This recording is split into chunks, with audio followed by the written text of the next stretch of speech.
I'm going to record our conversation. Just Yeah. nothing Yeah, against no, you, you're fine, you're fine. but we've had so many You're things fine. out of them where they You're fine. try to I that I completely. don't. Well, they just told the Um, They just told the hold on, I gotta find an ashtray real quick. They just told the cops when I was there to that I stole the vehicle and that they pressed charges on me and that there was a warrant for my arrest for grand theft auto and the cop said the cop grabbed my ID and he said, well, let me. I said that's not true. I talked to the detective last night and I said, what do I do with the vehicle? You know, I was told give it to next of kin. I was told that Corey and Renee came up here and said that they were legally still married, and so he You can said sit down. he said I'm not rude. right, no, he said that give it goes to Corey, take it over to Corey and drop it off, and I wasn't sure where to go or how to contact her, so I just parked it and went over there with my cousin to try to get my belongings. Well, her mom's like, where's the truck, blah blah blah blah blah, and I said I parked it. I was told by the detective to give it to Corey. And she said, F that mother effer, it ain't, he don't get nothing, he don't deserve nothing, blah, blah, blah, blah, blah. So I said, well, this has nothing to do with me. Only thing I am trying to do is cover my tracks. I'm not going to be in trouble for giving something to someone that does not belong to me when, you know what I mean, Amanda didn't want them to have nothing. She did not want you guys to have nothing of hers. Right. Um, Karma, we're in control of her body. right. So, the cop held me up and said, "Let me run your name." And I need to know answers because Sylvia's not going to tell me anything. I want to know answers about my mom. Sienna, go upstairs for right now. JR, go upstairs with her and keep her up there, please. She does deserve answers, but I'd like to hear this first to make sure it's appropriate answers.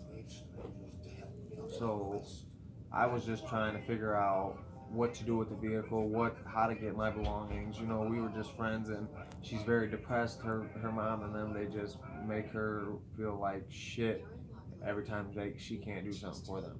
On top of the depression with dealing with the kid situation and everything, so she's just been very depressed, and she was battling with her mom that day. Her mom must have sent 130 messages.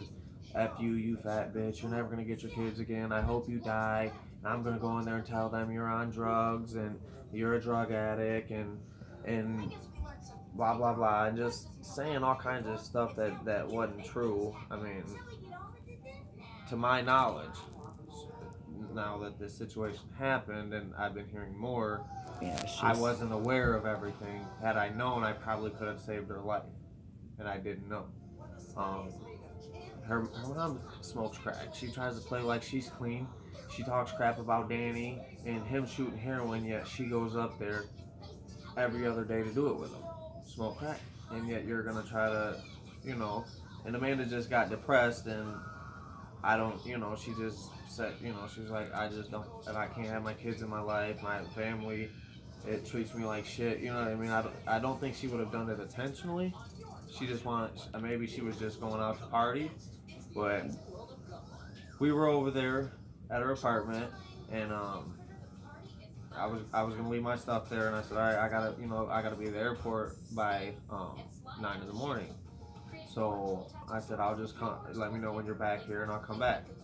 I came back at 2 in the morning and was waiting for her. Couldn't get a hold of her, and she didn't call me until 3:45 to let me know she was fine, everything was all right. When she came in, what happened? Where were you at? You know what I mean? You had me worried. It's almost 4 in the morning. Oh, I was with Wes. We went to the cemetery to see Wade, and then she just sat down, and she went like this, because I was looking at her like suspicious. You know what I mean? Everything that you had told me previous is not adding up to what you're saying now, and she got mad at me, and she just went like this and went, and just started snoring. So I'm like, okay, she smelled like alcohol. Maybe she was over there drinking and had too much. I didn't think nothing of it. And then that's when I went to lay her down, And when I grabbed her legs to put her on the couch, everything was soaked. So I assumed she peed, and I sat her up, and that's when she puked. So I was like, Amanda, you all right? And I wiped her off, and I could hear her snoring. At least I thought it was snoring. It wasn't snoring. They said it was gurgling.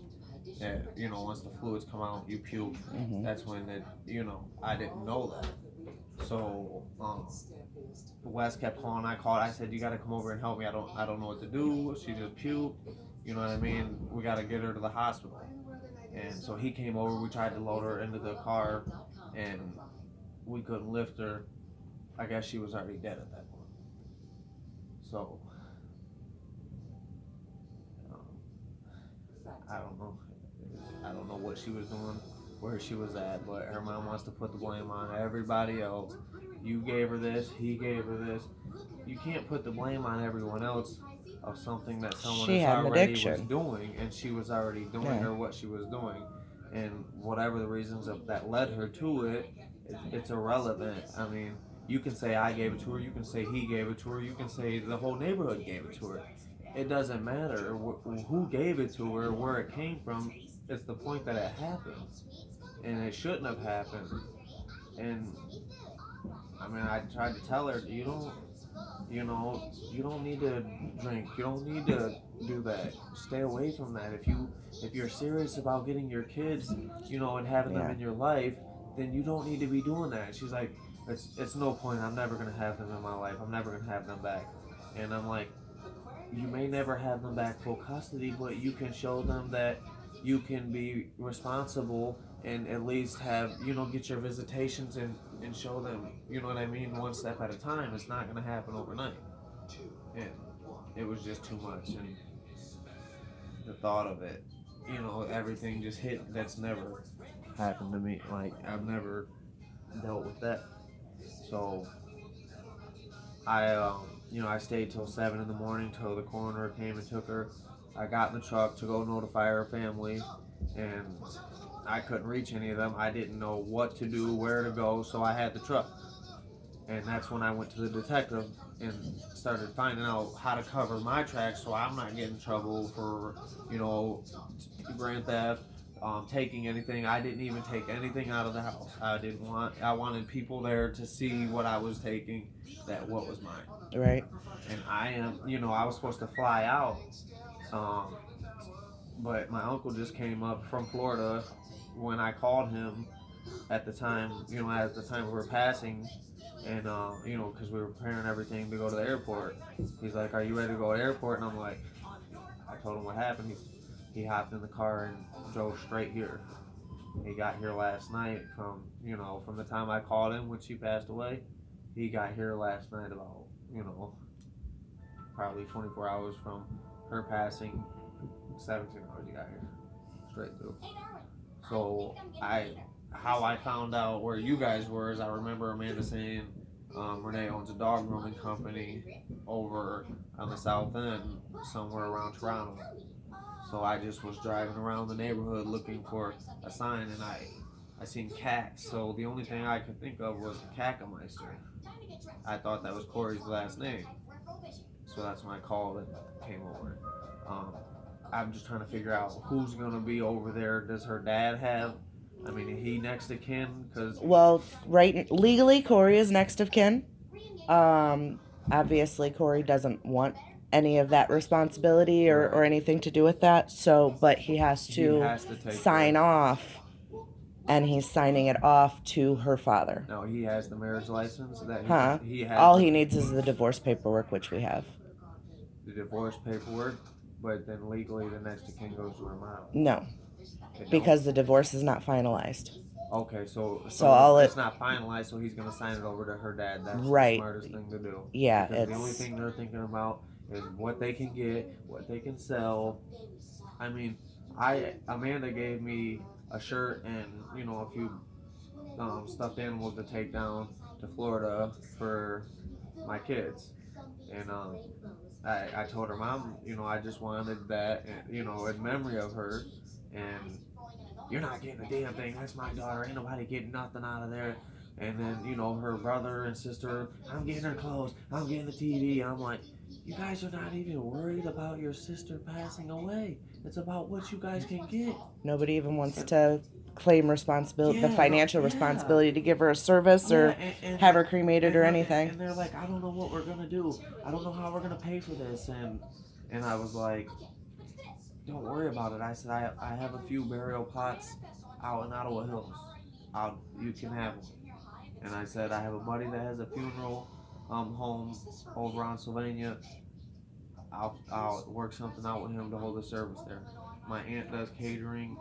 Um, you know, she said she would cover the food. So I already started making arrangements from when she told me they couldn't cover it, and I was gonna try to work it all out and just cover it because I know they can't. They just wanted to have her cremated and put it in little jars and give out to everybody. And I'm not sure that's what she wanted. And I wanted to be able to hit the road today. I got a long drive back down, so I was just trying to figure out how I can go about, you know, just getting what was mine out of there that I was taking with me. And I didn't want to approach, you know, I don't know what was said about me or how everyone knows me. I mean, obvious impressions. You know, Amanda OD'd. We know she's a drug addict. You were the person there, so everybody's first thought is you guys were doing whatever together. Honestly, there's not enough caring that anybody really, truly, you know, it's more about the kids at this point. Right, and the cop even said it couldn't have happened that quick if he gave it to her.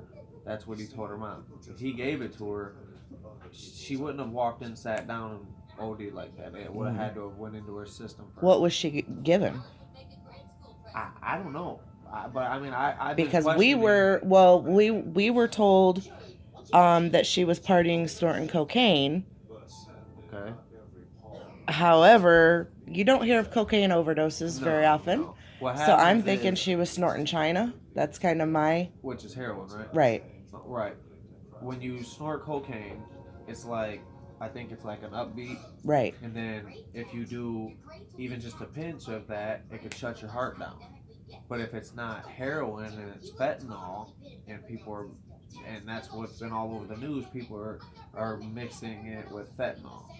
And it just, you know, if you ain't got a thing of Narcan sitting there, and there's no chance of saving them by the time the ambulance gets there. So I don't know.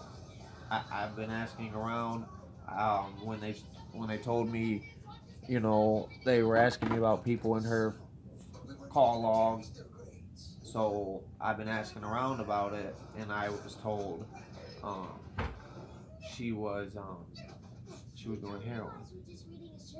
And somebody else told me, you know, my cousin, he's 50 something years old with cancer, so he don't care about the cops. He don't care about nothing. He ain't got no reason to hide, lie what he does. I do heroin, I do crack, I do coke. You know what I mean? He had told me Amanda was over there asking him about it, and I told the detective that and the mom. And now how Amanda knows my family is because her sister was with my cousin. Her sister Amanda was with my cousin. So I've heard that, you know, she was doing heroin. I wasn't aware of it because I cannot do that. Too many. My mom abandoned me for crack. My dad abandoned me, you know, alcohol and drugs. So I mean, it's very upsetting. I can't do it. because she's upset, JR. Suck it up. I get that. But yeah, so I know that we're meeting today. I believe it's going to be right around 3 o'clock. It's going to be. Over there. Yep, we're going I went over over there to the management office. I guess Dana is the manager. Dana was under the impression that you had a key to the apartment. She said that you had dropped the vehicle off this morning and locked the keys in I it. had the keys to the vehicle and the apartment, obviously, you know what I mean, because I was there with her. Right. And, you know, the cops didn't know how to notify her, and I just said, can I leave? I got tired of sitting there and just, you know, seeing her there and under the blanket. It was just too much.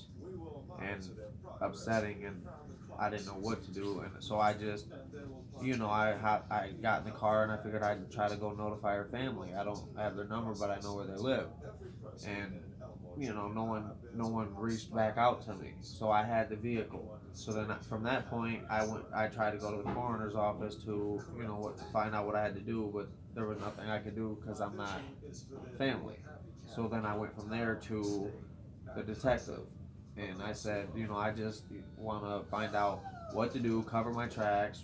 I don't want to be accused of stealing. I don't want to be accused of taking a vehicle. And he said, her mom's threatening to report her stolen. She's saying that I'm posting things on Facebook and I'm taking everything out of the property. And I said, I don't get on Facebook. And I said, and if that's the case, they have cameras right on the building. So if that's the case, they can see it coming out. And the front has cameras from the other side, so they can see everything that's going on.